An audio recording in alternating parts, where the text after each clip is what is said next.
ఈ యొక్క సంవత్సరం తులారాశి వారికి ఈ ఏడాది పోరాడి గెలిస్తేనే అంతా కూడా సొంతము చేసుకోబోతున్నారు. 6వ ఇంట శని వల్ల శత్రువులు, కోర్టు కేసులు, అదేవిధంగా పాతాప్పులు పటాపంచలు కావడం ఖాయము.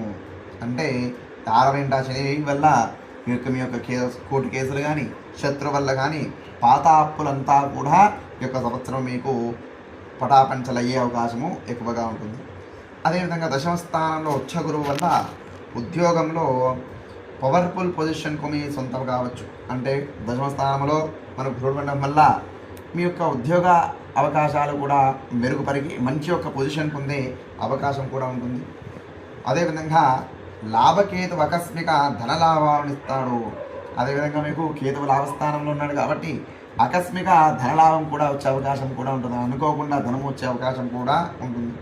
అయితే పంచమ రాహు వల్ల షేర్ మార్కెట్ లాంటి వాటిలో ఆచితూచి అడుగు వేయడము ఉత్తమము. ఈ యొక్క తులారాశి వారు ఈ యొక్క సంవత్సరము షేర్ మార్కెట్ విషయంలో మాత్రము కాస్త ఆలోచించుకొని అడుగు వేసినట్టయితే బాగుంటుంది.